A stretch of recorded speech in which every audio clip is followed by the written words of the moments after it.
regulada por los anticuerpos secretados y su función fisiológica es protegernos de los microorganismos extracelulares y de las toxinas microbianas. Este tipo de inmunidad es la inmunidad que puede transferirse desde un sujeto inmunizado a un sujeto virgen a través del suero con anticuerpos. La inmunidad humoral nos protege principalmente contra bacterias extracelulares, contra hongos y contra microorganismos intracelulares obligados, tal es el caso de los virus, en donde estos sirven como diana de los anticuerpos antes de invadir la célula y después de ser liberados de la célula del hospedador al que invadieron. En este video vamos a repasar los principales mecanismos efectores de la inmunidad humoral. Los anticuerpos participan en varias de las funciones efectoras del hospedador. Una de ellas es la neutralización, en donde los anticuerpos van a evitar la unión de los microbios o toxinas microbianas a los receptores de las células del hospedador. De esta manera van a inhibir, o bien, como su nombre indica, neutralizar los efectos lesivos probables que pueden tener algunas toxinas, así como la infección de las células del hospedador. Muchos de los microbios utilizan moléculas particulares en su superficie microbiana para unirse a proteínas o lípidos presentes en las membranas celulares de las células del hospedador y así poder invadir estas células. Entonces, lo que van a hacer los anticuerpos en este caso es evitar la unión de estas moléculas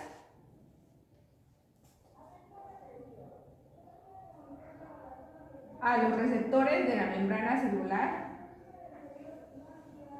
de las células del hospedador. También las toxinas se unen a los receptores que se encuentran presentes en las membranas celulares. Así que los anticuerpos van a evitar también que las toxinas, que en este caso sería este cuadrito negro, se unan a los receptores de las superficies celulares y produzcan daños. De esta forma van a bloquear estéricamente los receptores y van a evitar el daño. Otra forma, aparte del bloqueo estérico de los anticuerpos, es la neutralización alostérica, en donde los anticuerpos se van a unir a los receptores de las membranas microbianas y van a producir cambios en su estructura, lo que va a volver que sean incapaces de invadir a las células del hospedador. La neutralización por anticuerpos es el único proceso que se lleva a cabo solo con la participación de las regiones de unión a los antígenos y no necesita la participación de las regiones constantes de los anticuerpos. Los anticuerpos de alta afinidad son los más específicos para producir la neutralización y las vacunas estimulan la producción de estos anticuerpos de alta afinidad para la protección contra posibles microbios. Como les mencioné antes, en la neutralización solo se necesita de la participación de las regiones de unión a los antígenos. Es por ello que cualquier isotipo de anticuerpos presente en sangre puede llevar a cabo este proceso. En la sangre, las principales inmunoglobulinas que realizan la neutralización son las inmunoglobulinas IgG y en las secreciones mucosas son las inmunoglobulinas IgA.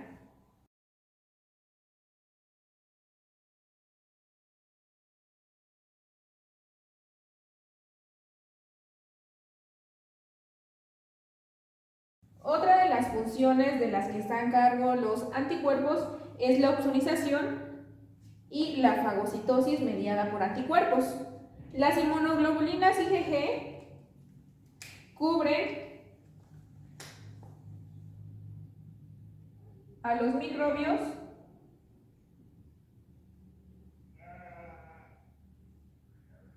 y se unen a los receptores para el FC que tienen los fagocitos mononucleares y multinucleares. ¿Qué podríamos decir que son estos? Es decir, que solo se pueden activar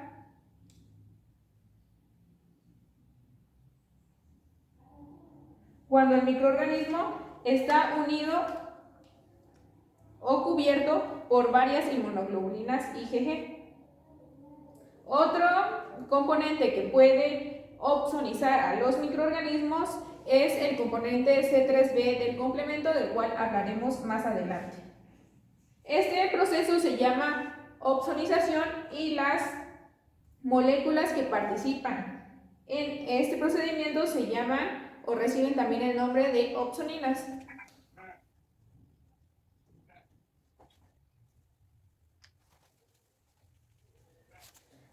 Los leucocitos expresan distintos receptores para el FC que se unen a las regiones constantes de las inmunoglobulinas y de esta manera activan señales dentro de las células.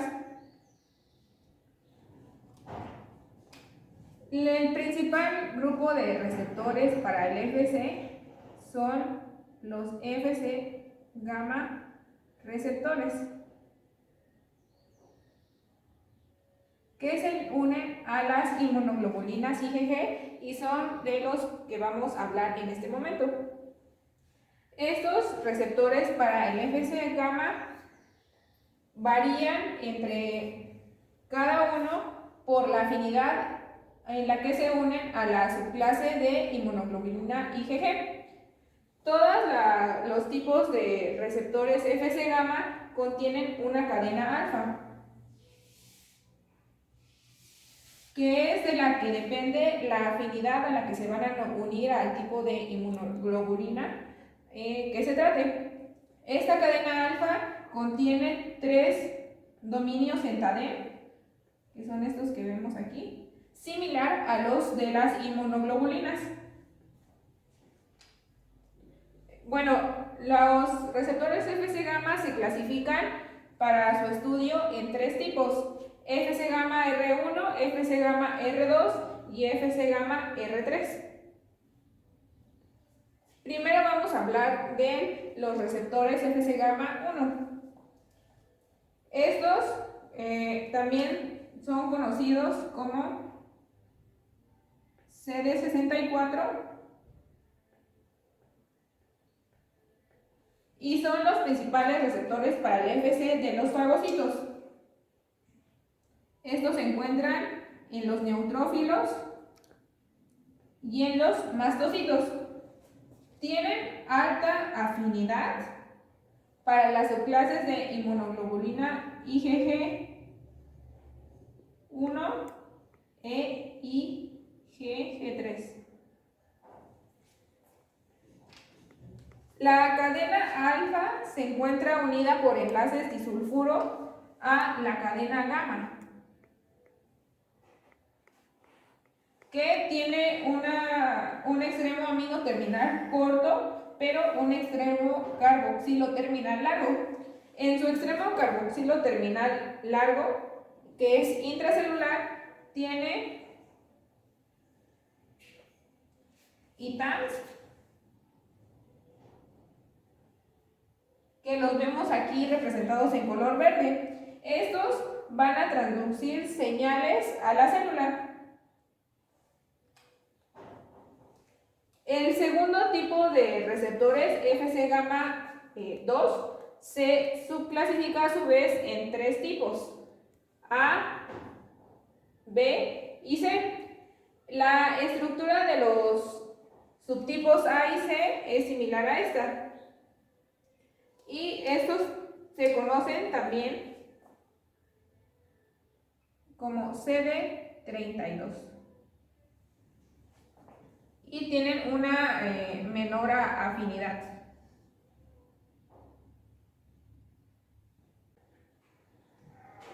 Al igual que el subtipo Fc gamma 1, ese también se une a la IgG1 e IgG3, pero tienen menor afinidad que el que mencionamos hace un momento. Las isoformas tienen dominios extracelulares y especificidades por el ligando similares, pero difieren un poco en la estructura de la cola citoplasmática, la distribución celular y algunas de sus funciones. En el caso del subtipo A, este se va a expresar principalmente en los neutrófilos, las células dendríticas, y va a participar en la fagocitosis de las partículas opsonizadas, mientras que el subtipo C se va a expresar en los neutrófilos, los linfocitos NK y sus colas citoplasmáticas, tanto del subtipo A y C, como podemos ver en este ejemplo, contienen un ITAM, que al ser agrupadas por partículas o células cubiertas de IgG1 o IgG3, pueden enviar señales activadoras a los fagocitos. Estas células, en el caso de las células dendríticas, este receptor puede contribuir a la captura del antígeno y a la consiguiente activación del linfocito T. El receptor Fc gamma R2b está separado a los de la clase A y C porque es un receptor inhibidor expresado en las células mieloides y en los linfocitos B. Es por eso que se encuentra separado de estos dos, que son estimuladores o bien activadores. Es el único receptor para el Fc situado en los linfocitos B. Además, cabe resaltar esto. Su función es la retroalimentación por anticuerpos en los linfocitos B. El tercer tipo de receptores Fc gamma son los Fc gamma R3, que son estos de acá. Estos se subclasifican al igual que el segundo grupo, pero estos solo hay 3A y 3B. Primero vamos a hablar del 3A.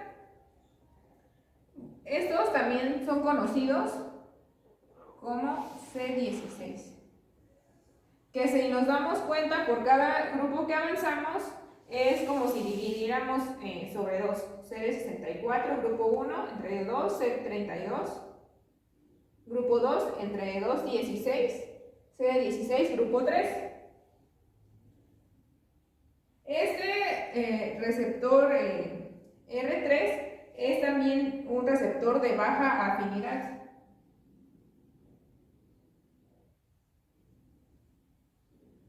Y su porción extracelular que se une al ligando del Fc gamma R3 es similar en estructura, afinidad y especificidad por la IgG, que lo podemos ver aquí. Este receptor en la subclase A va a tener una proteína transmembranaria expresada sobre todo en los linfocitos NK, pero también se va a expresar en los macrófagos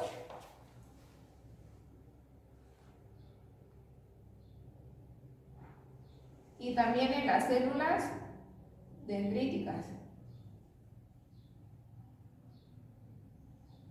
Este se va a asociar igual a una cadena gamma del FCR que contiene ITAM. A diferencia de la subclase A, el tipo B es una proteína ligada a glucofosfatidildisformicitol, o también abreviado GPI,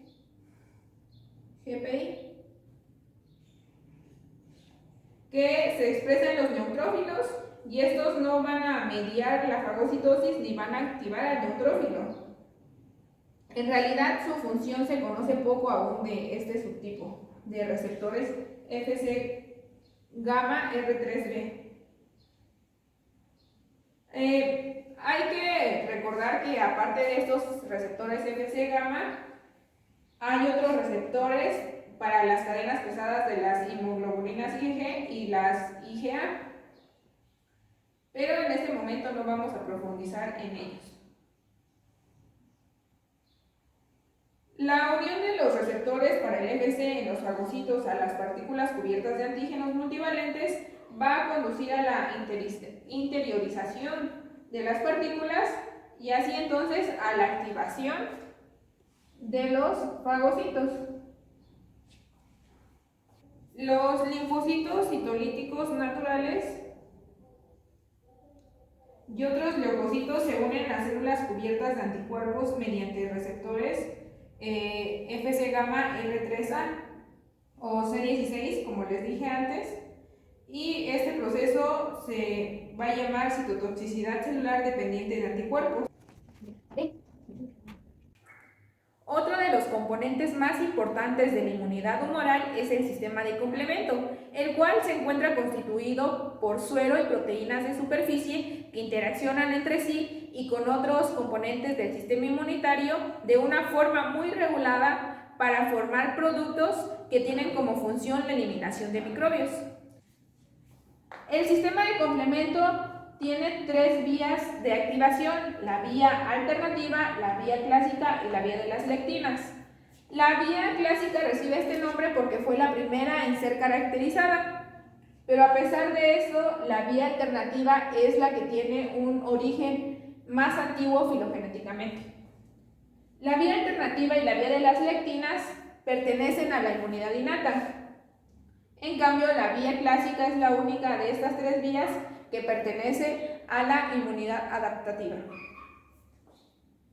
Sabemos que el producto C3 se escinde de una forma basal en el plasma, alrededor de 1 a 2% del C3 que contiene el plasma total se escinde a todas horas, como les digo, en C3b y C3a.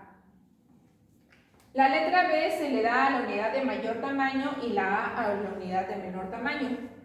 Cuando se escinde el C3, se expone un enlace tioéster que comúnmente se encuentra escondido cuando se encuentra en su forma sin ser escindido.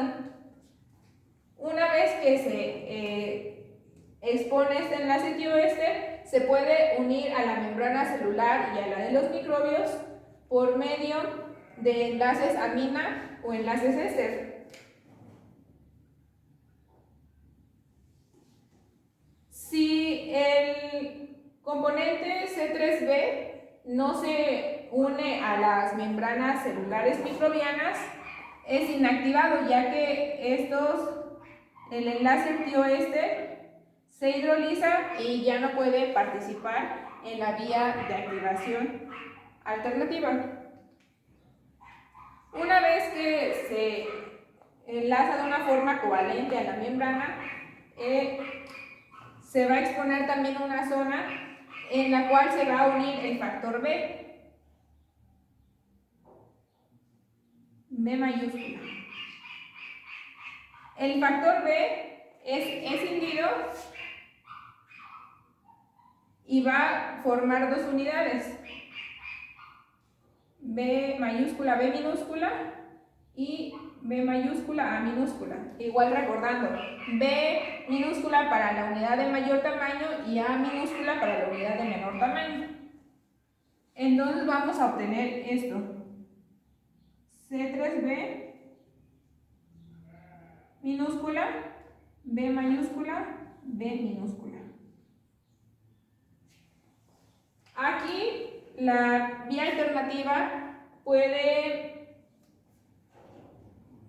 recibir una retroalimentación positiva a cargo de la pioperdina, la cual va a aumentar la fijación de C3B a B minúscula. Bien, a esta unidad que nos quedó aquí recibe el nombre de C3 convertasa de la vía alternativa. Esta C3 convertasa va a poder escindir a su vez otros productos C3, C3B y C3A, que estos a su vez se pueden fijar a través de enlaces a la membrana celular y pueden funcionar incluso en otras vías alternativas o en la vía clásica o vía de las lectinas. De esta manera es como se puede potenciar tan rápidamente la activación del sistema de complemento.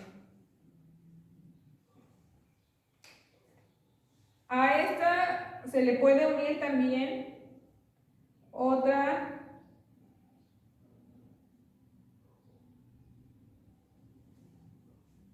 subunidad C3B y va a recibir el nombre de C5 convertasa.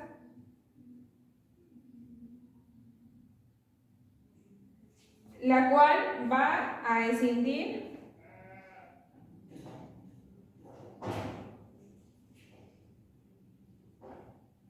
a C5 en C5A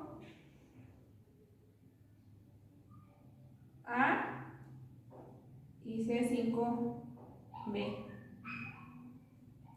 que es el producto final en esta primera parte de las tres vías de activación. Estos dos productos.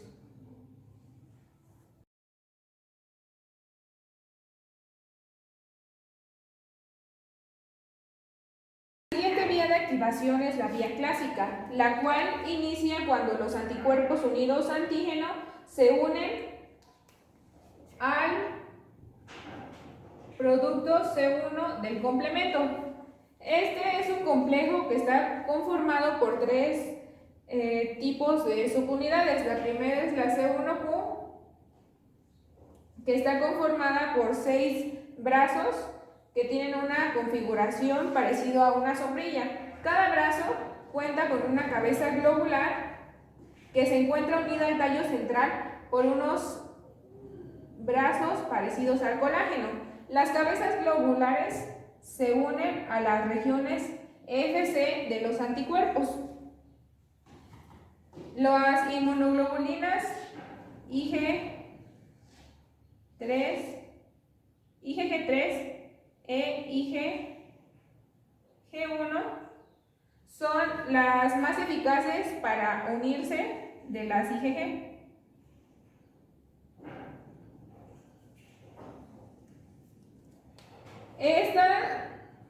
Esta vía solo se puede activar cuando más de 2 anticuerpos se unen a la subunidad C1Q. Y como cada anticuerpo posee solo una región FC, es obligatorio que al menos 2 inmunoglobulinas IgG se unan para activar la C1Q. En el caso de la IgM a pesar que es pentavalente y contiene varias regiones FC, cuando se encuentra de una forma libre, estas regiones FC no se encuentran expuestas. Esta configuración solo se lleva a cabo cuando se une a un antígeno. Y de esta manera, como la IgM es pentavalente, una sola IgM puede activar a el complejo C1 de la vía clásica. Y esto solo tiene lugar cuando hay un antígeno multivalente con el mismo epítopo o hay muchos anticuerpos rodeando a un microbio. El siguiente paso después de la activación de la subunidad C1Q es la activación de la subunidad C1R y de la subunidad C1S. Estas dos subunidades forman un tetrámero y después de activarse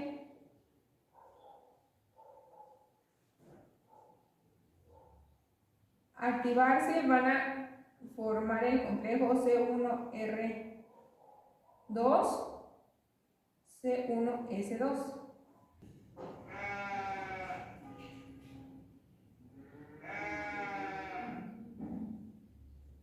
El producto C4 va a ser escindido por la subunidad C1S del complejo C1 y vamos a obtener C4B y C4A, la cual se va a unir a la superficie celular. Aquí se va a unir el producto C2 homólogo al factor B de la vía alternativa y también va a ser escindido por la subunidad C1S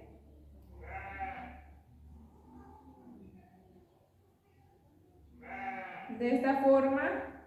Vamos a obtener C2B y C2.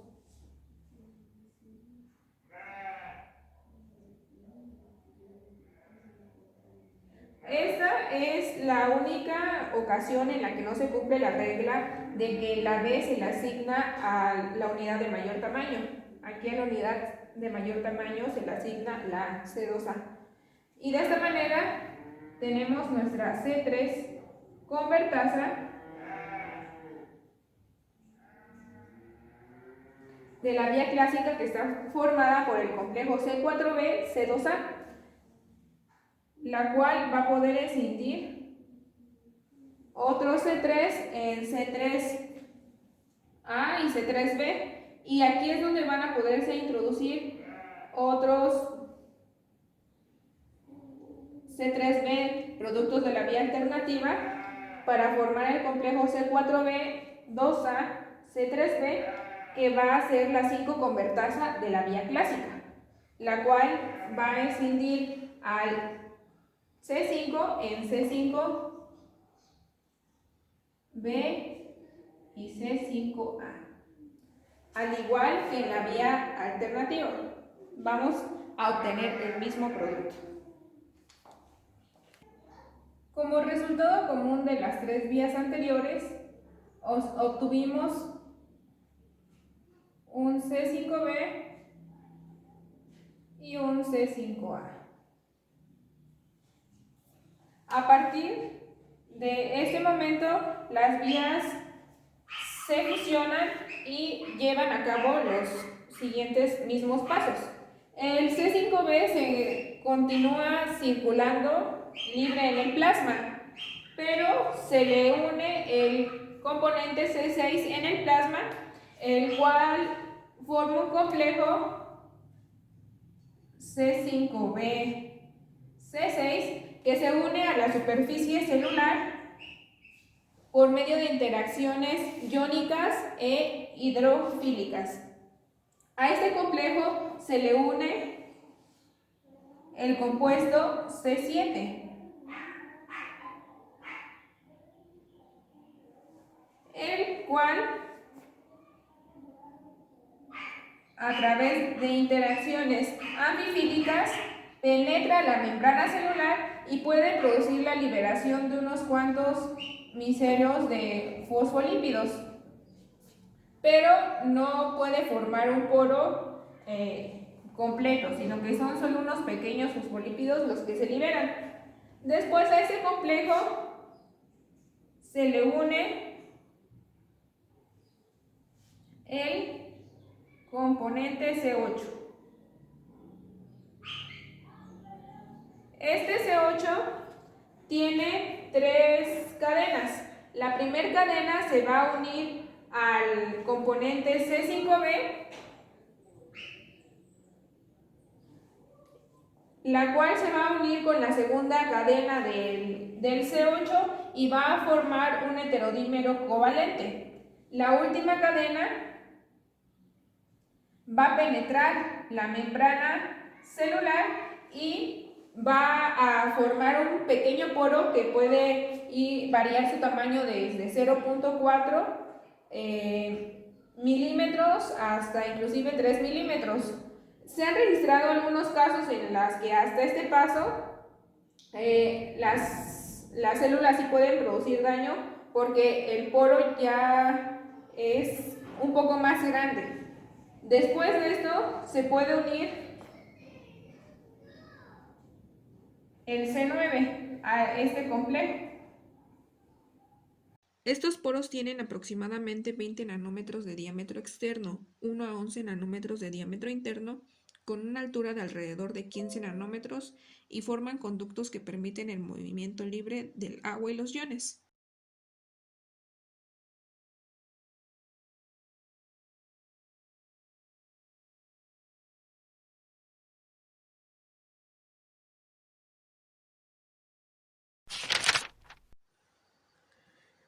Los receptores para proteínas del complemento se encargan de mediar muchas de las actividades biológicas del sistema del complemento. Los que se encuentran mejor caracterizados son específicos de los fragmentos del C3 y son los que vamos a explicar en este momento.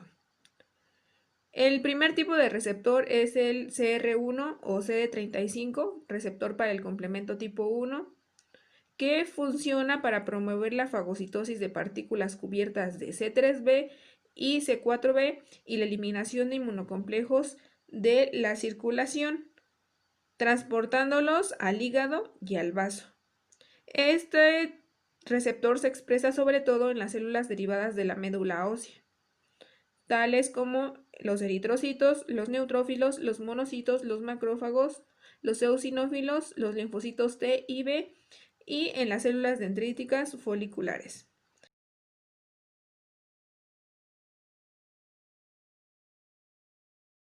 El segundo tipo de receptor es el CR2 o CD21. Este receptor estimula las respuestas inmunitarias humorales al potenciar la activación del linfocito B por el antígeno y promover el atrapamiento de complejos antígeno-anticuerpo en los centros germinales. Se une específicamente a los productos de escisión del C3b, llamados C3d, C3dG y C3b.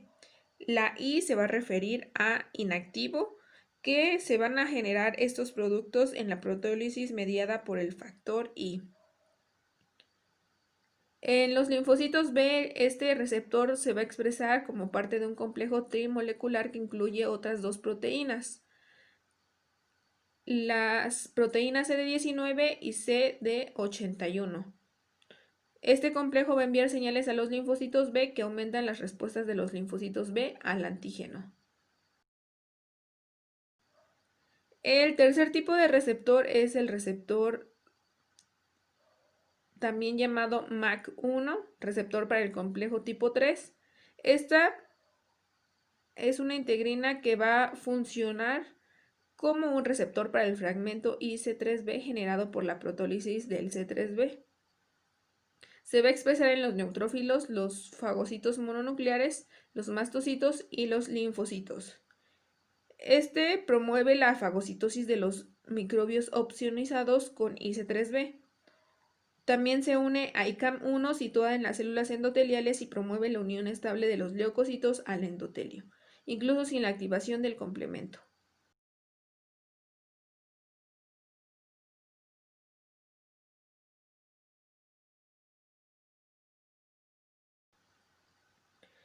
El receptor para el complemento tipo 4, conocido también como CR4 o P150-95, CD11C, CD18, también se va a unir al IC3B y su función es análoga a la de MAC1.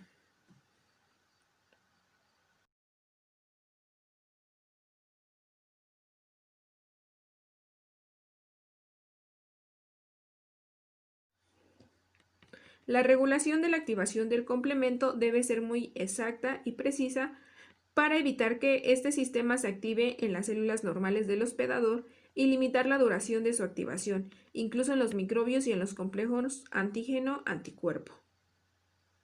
Esta está mediada por varias proteínas circulantes y de membrana. El inhibidor del C1, denominado C1INH, interactúa con C1R y C1S. Este es un inhibidor de estas serinas proteasas que se une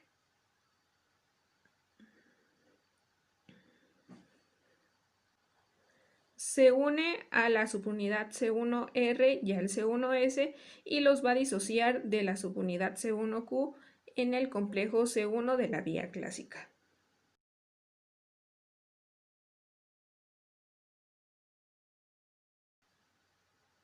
De forma análoga al inactivar más P2, C1INH también amortigua la vía de la lectina. Una enfermedad hereditaria autosómica dominante llamada edema angioneurótico hereditario se debe a una deficiencia de este inhibidor. Las manifestaciones clínicas de esta enfermedad son la acumulación aguda e intermitente de líquido de edema en la piel y la mucosa. Va a causar dolor abdominal, vómitos, diarrea y una obstrucción de la vía respiratoria que puede acabar con la vida de quien la padece. Otro inhibidor es el factor I. Este factor solo se va a activar en presencia de proteínas reguladoras y se asocia al 3B en las células, de tal manera que lo degrada mediante proteólisis. Actúan todos como cofactores de la escisión mediante el factor 1 del C3B y del C4B.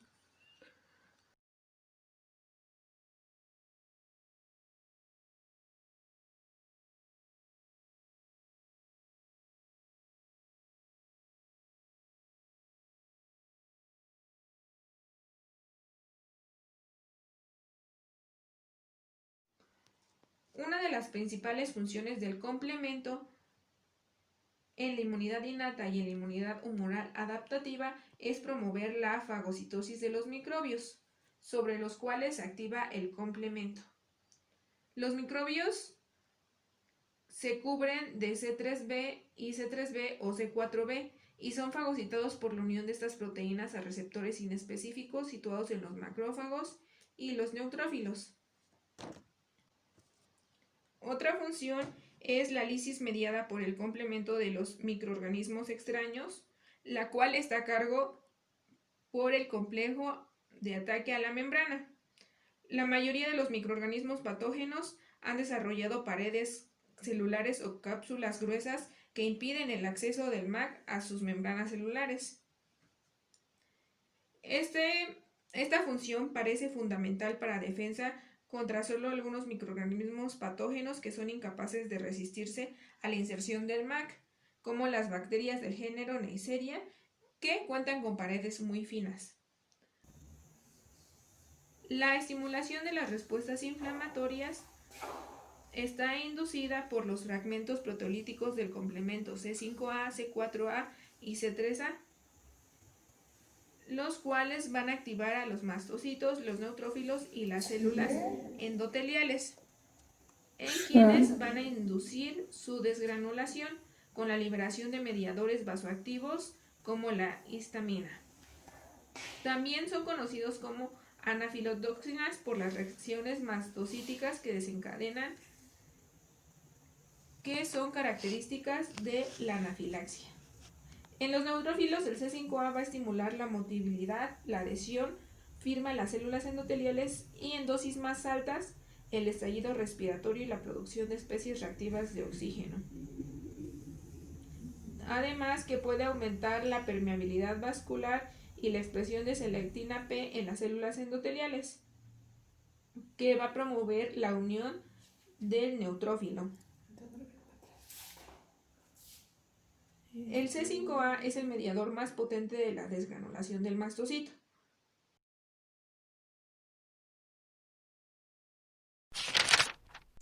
Ya que hemos dado un breve repaso de todos los componentes del sistema de complemento, ahora podemos relacionar más fácil las deficiencias. Las deficiencias genéticas del complemento y de las proteínas reguladoras son una causa muy importante de enfermedades en el ser humano. Muchas se pueden adquirir y otras tantas son de forma hereditaria. En la vía clásica, la principal deficiencia es del componente C2 y esta se registra hasta en más del 50% de los pacientes.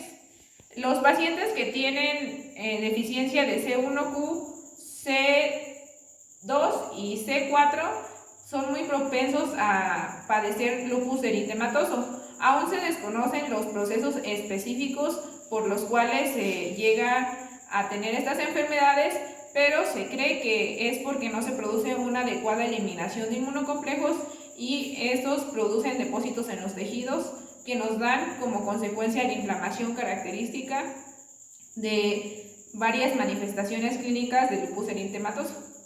En la vía alternativa, la deficiencia de algún componente de esta vía nos hace más propensos a las infecciones por meningococos.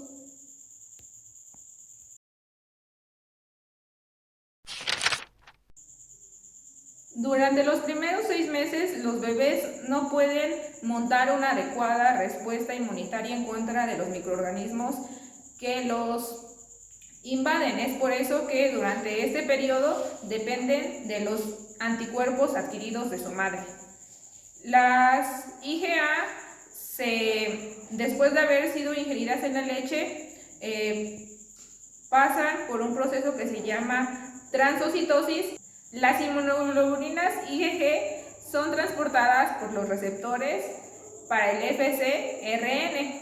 Estos tienen como función principal captar las porciones Fc de las inmunoglobulinas y transportarlas a los recién nacidos.